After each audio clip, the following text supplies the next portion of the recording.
intimidated at all. The free and fair press is central to the foundation of American democracy. Thomas Jefferson famously made that clear, that he would prefer a country that had newspapers over government as opposed to governments over newspapers. This is central to who we are as a country. And so Don Lemon, we know, is an accomplished journalist who was doing his job as part of the free and fair press. There's no legitimacy, no basis to Don Lemon's arrest, no basis to the arrest of the other journalists. And the American people are not going to stand for it. And House Democrats are going to stand up for them.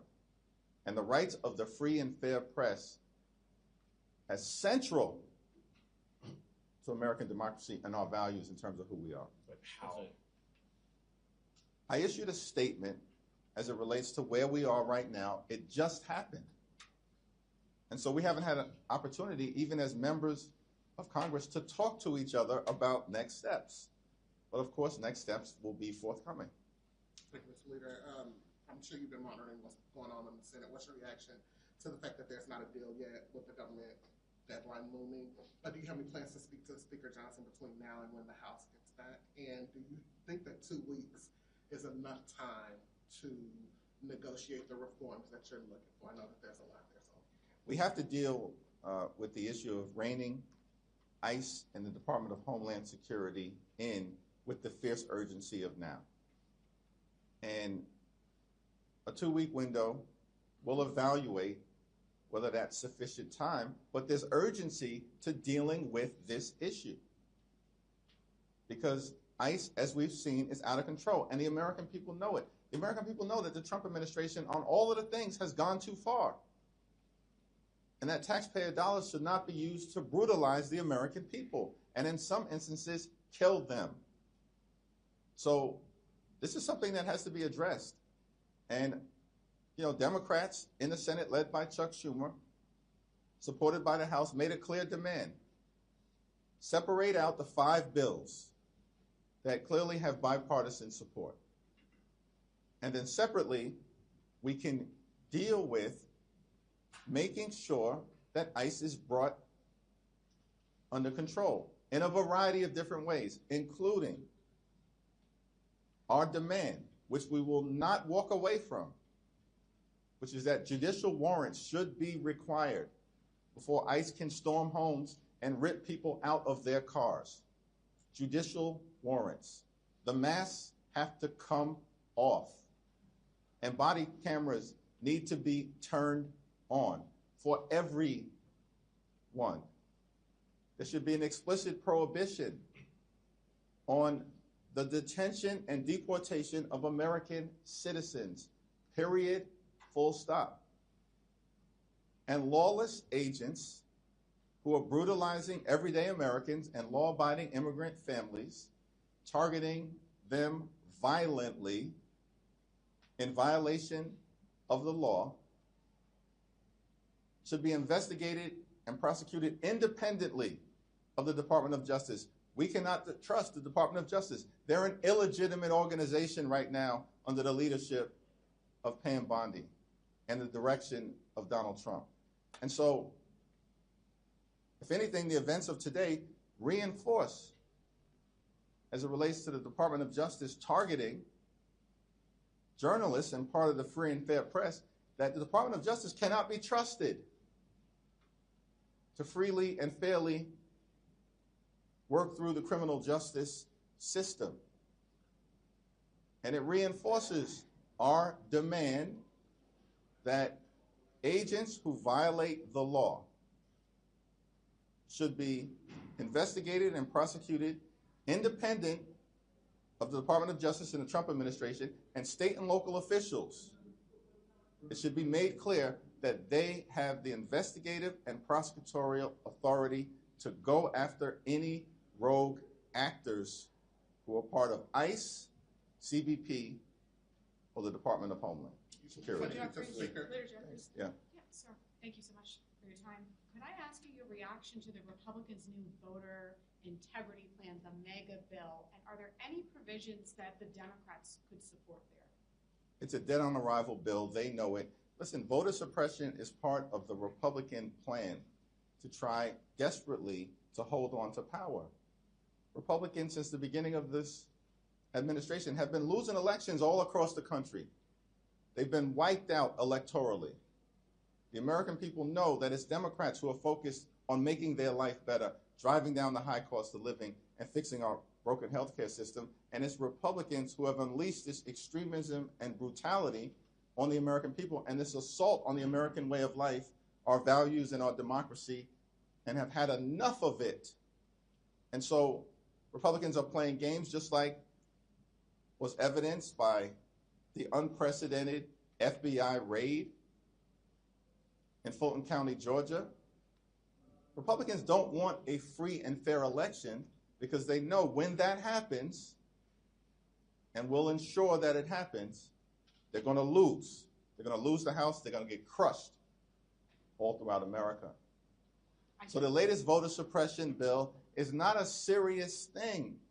Let's just be clear about that. You're asking me a legitimate question, but it's an illegitimate bill. That's dead on arrival. It's going nowhere. I do have a policy follow-up on that bill. Just regarding, I remember covering during the first Trump administration, Democrats were very concerned about Russia meddling in elections. Are you confident that the current election systems in all 50 states and U.S. territories will protect the ballot of U.S. voters? What I am thankful about is that the administration of elections are done locally as opposed to in the hands of the Trump administration and this group of corrupt sycophants. Mr. Leader, I just wanted to know if you are going to be whipping against the resolution that Greg Steube said he's going to force a vote next week to expel Sheila McCormick. Congresswoman is, of course, entitled to the presumption of innocence. She's going through the process right now, and any effort to expel her lacks any basis at this moment in law, fact, or the Constitution. And if, in fact, there's a resolution that is brought to the floor to try to expel the Congresswoman, it's going to fail. It's going to fail. It requires 2/3. It's an exercise that is just designed to get attention and is inconsistent with what due process requires at this moment. Mr. Leader, if progressive groups are criticizing this deal that's coming out of the Senate, do you think the criticism What groups? of Chuck Schumer, progressives are What criticizing groups? it, I'm saying asking. none specifically, but different ones here Well, and it's there. hard to respond if I have no idea what groups you're talking about, because I speak to groups all the time, and I haven't heard that criticism. We don't like Do it you too- support the deal?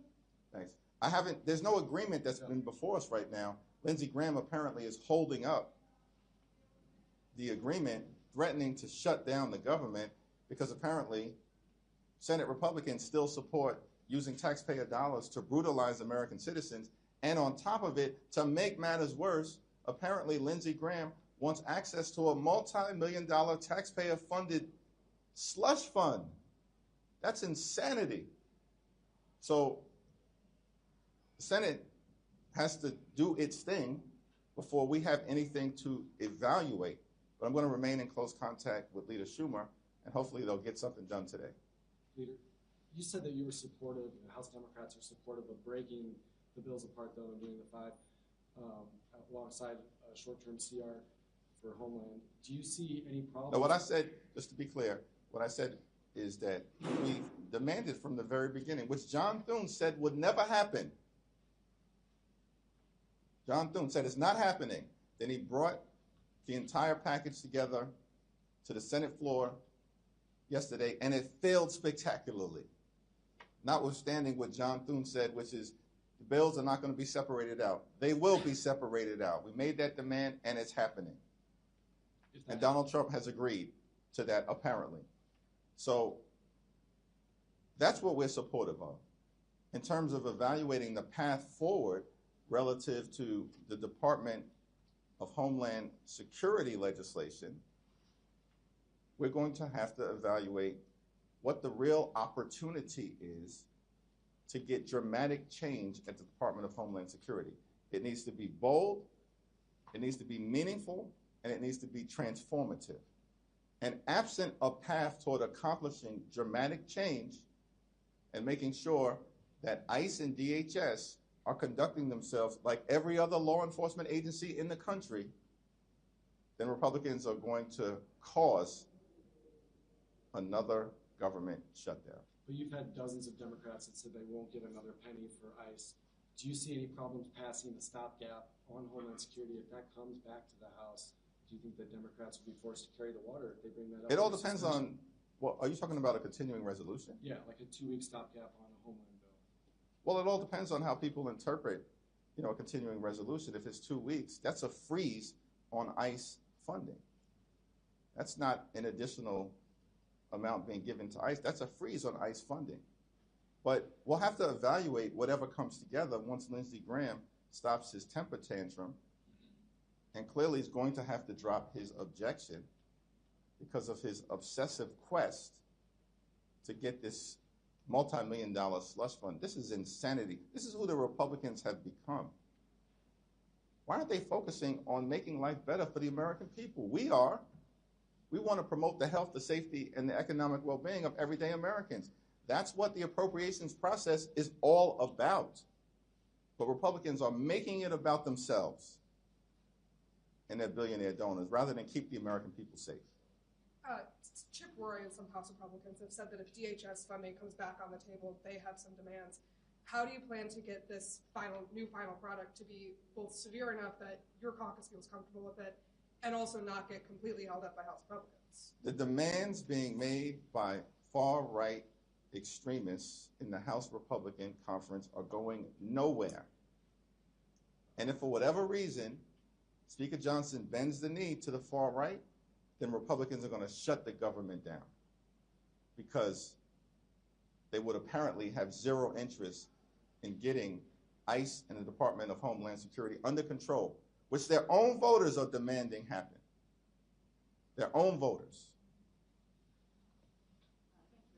Last week you expressed hope for a resolution before the House holds a vote on the Clinton contempt resolution. We know House Rules is going to mark them up next week. Are you still expecting a resolution? Have you been in touch with the Clintons on this? I've not been in touch with the Clintons, but it's my understanding that their legal team continues to engage in good faith negotiations to try to get to a resolution. My position on the underlying criminal contempt resolutions being brought before the Congress potentially by James Comer remain the same. Comer is not interested in any legitimate investigation. Democrats had to shame Republicans into joining us to force a vote and pass legislation to compel the Department of Justice to release the Epstein files. Pam Bondi and the DOJ are the ones who should be held in criminal contempt at this point because they're in direct violation of a federal law that Donald Trump signed to release the Epstein files that are in their possession. And there are millions of documents that haven't been released. And the only thing that the public has seen are about 13,000. Does that sound like compliance? That's not compliance. That's a brazen violation of their legal obligations, the Department of Justice's legal obligations to release documents. And so we'll see whether there's a resolution prior to a so-called criminal contempt vote, but my position on it remains the same. Yeah. Thank you. I know you said that the deal hasn't come out of the Senate yet, but it's looking very likely that it will be 5 funding bills and a 2-week DHS CR. If that is what comes to the House after Senator Graham drops his hold, will you support that? Well, that question has already been asked and answered in a variety of different ways. One thing is clear is that Leader Thune and Mike Johnson and Republicans originally took the position that the 5 bipartisan bills were not going to be separated. The fact that the 5 bipartisan bills are going to be separated in and of itself, right out of the gate, is a victory for the American people. Simultaneously, we have to evaluate, is there a real path toward making the dramatic changes at the Department of Homeland Security necessary to stop the use of taxpayer dollars from brutalizing everyday Americans and killing American citizens, like Renee Nicole Good and Alex Preddy? That's a question to be evaluated, particularly if we find ourselves in a situation where there's going to be an intense negotiation, where Democrats have drawn a hard line in the sand. We have not been shy or bashful in articulating what will be necessary, including but not limited to judicial warrants and an explicit prohibition on the detention and deportation of American citizens, and an end to the roving bands of ICE agents violently targeting people all across America. Those have been our conditions. Those will remain our conditions until we get this done for the American people. Thank you all. Thank you.